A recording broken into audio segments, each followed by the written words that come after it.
Hi friends, welcome to my channel.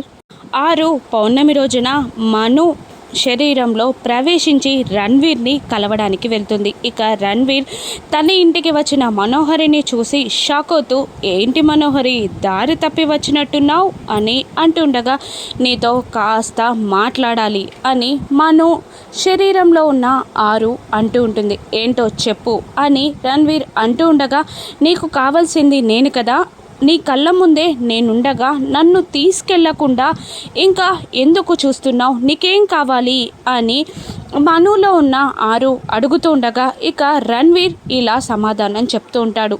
నాకు కావాల్సింది 6 ఏళ్ల క్రితం నా నుండి నువ్వు దూరం చేసిన నా కూతురు అని అనేస్తాడు రణ్వీర్. ఇక షాక్ అవుతూ ఉంటుంది మను, అదే ఆరు.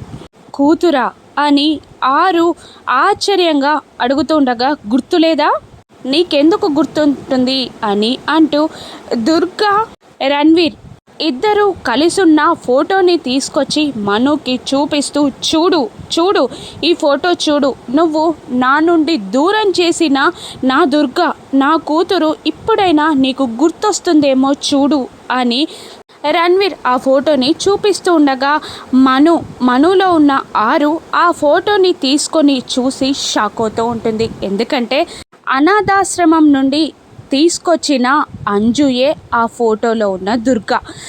అంజు రణ్వీర్ పక్కన ఫోటోలో ఉండడం చూసి ఆరు షాక్ అవుతూ ఉంటుంది. అంజు తల్లిదండ్రులు రణ్వీర్ మనోహరి అని తెలుసుకొని ఆరు చాలా షాక్ అయిపోతూ ఉంటుంది. అలాగే ఫోటోను చూస్తూ ఉండిపోతుంది. ఇప్పుడు ఆరు ఏం చేయనుంది?